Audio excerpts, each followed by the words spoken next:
You know, whenever you're in a hospital, have you ever stopped to wonder how it all works? Like, who decides which nurse sees you and when and for what? Well, behind all the hustle and bustle, there's actually a hidden system, a model of care that organizes everything. So let's dive into the really fascinating story of how nursing care is organized, because as you'll see, the way we structure that care makes a huge difference for every single patient. To really appreciate how far we've come, we have to look back, and I mean way back. This is from a real job description for a nurse in 1887. Can you believe it? On top of caring for 50 patients, nurses had to mop floors, clean lamps, and yep, haul a scuttle, that's a bucket, of coal. It is a completely different universe from the high-tech profession we know today. So that's the big question, right? How in the world do we get from nurses literally carving their own pens to coordinating incredibly complex care across huge health systems? Well, the answer is in a whole series of experiments, different models of care, each one trying to fix the problems of the last. Okay, our journey starts with the very first attempts to bring some kind of structure to nursing in hospitals. These are really the building blocks that everything else is based on. So the very first system was super simple, very intuitive. It's called total patient care.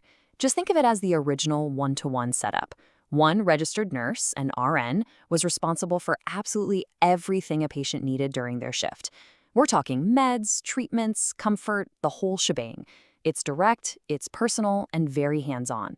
Now, what's so interesting here is the tension you can see. The upside is pretty obvious, right? The patient gets really consistent care from one person who actually knows them. But the downside became a massive problem, especially after World War II. With a nationwide nursing shortage and huge economic pressures, hospitals just couldn't afford to pay highly skilled nurses to do every single task. And that financial reality, it forced a pretty dramatic change. And that change was called functional nursing. This model was all about efficiency, and it took the exact opposite approach. Instead of one nurse doing everything for one patient, the patient's care got broken down into a bunch of individual tasks. It was basically an assembly line for healthcare.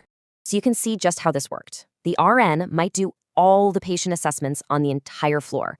Then another person, maybe a licensed practical nurse, would handle all the medications.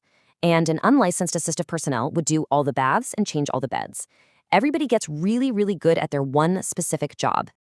And here's the trade-off, plain and simple. Functional nursing, incredibly efficient, super cost-effective. But what about the patient? Well, their care becomes really fragmented. There's no single person who has that complete holistic picture of what's going on. You might see 3 or 4 different people in an hour, but you're left wondering who's actually in charge here. So to try and fix that fragmentation, team nursing was born. The idea here was to get the best of both worlds. You'd have a team, maybe an RN, an LPN, and an assistant, all working together to care for a small group of patients. The RN acts as the team leader, coordinating everything to try and bring that big picture view back into focus. So you can see how this model tries to build on the others. Team nursing does bring back that holistic view of the patient, and it uses everyone's skills really well. But, and this is a big but, its success pretty much lives or dies with that team leader. If that RN isn't a fantastic communicator, if they're not great at delegating, the whole system can fall apart and start to look a lot like functional nursing all over again. Then, in the late 1960s, a really revolutionary idea popped up: primary nursing. This model put the RN firmly back in the driver's seat. One primary nurse is responsible for designing a patient's entire plan of care, and they're accountable for it from the day they're admitted to the day they go home. This was a huge shift. It recognized nursing as a profession based on knowledge, not just a list of tasks. The next step in this evolution was to start thinking bigger. These next models don't just organize what's happening on the floor, they're about managing a patient's entire journey through the healthcare system, and they're always keeping an eye on cost and efficiency. The practice partnership is a really clever twist. You get that continuity of a primary nurse, but you make it more affordable by pairing a senior RN with a junior partner, like an LPN or an assistant. They work together as this dedicated duo, which creates a really nice synergy that's good for the patient and for the hospital's bottom line. Case management zooms the camera out even further. A case manager, who's usually a really experienced nurse, doesn't do the direct bedside care. Instead, they're like a project manager for the entire care journey for specific groups of patients, say everyone getting a total hip replacement. Their whole job is to coordinate all the services to hit specific goals, on time and on budget. And the main tool for a case manager is something called a critical pathway. Think of it like a detailed roadmap for a patient's hospital stay.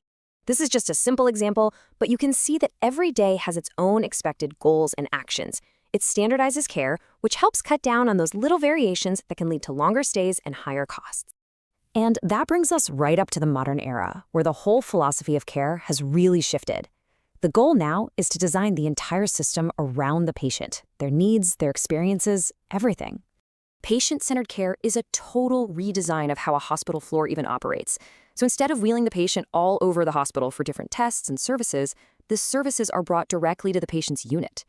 The nurse coordinates this little local team, which cuts down on wait times and makes the whole experience feel a lot more personal and seamless.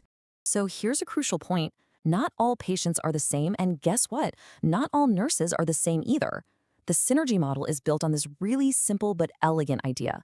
The best possible outcomes, the synergy, happen when you match the specific needs of a patient, like how complex or vulnerable they are, with a nurse who has just the right skills, like top-notch clinical judgment or a real talent for advocacy. And finally, we've got the patient-centered medical home. This is really the new gold standard for primary care. Now, it's not a physical house. It's a model for making sure a patient's care is comprehensive, coordinated across all their doctors, easy to access, and safe. It's all about having one team that truly knows you and helps manage your health proactively. So, after this whole journey, from coal buckets all the way to complex care coordination, what's the big takeaway? I think the biggest lesson is that there is no single perfect system. That's right, the perfect model is a moving target. Healthcare is always changing. New technologies, different payment systems, and just the evolving needs of patients mean that these models are constantly being tweaked and refined. What works great today might be out of date tomorrow. The search for a better way to care for people, well, it never really stops. And that kind of leaves us with one last thought. As AI gets smarter, as medicine gets more and more personalized, and as care moves out of the hospital and into the home,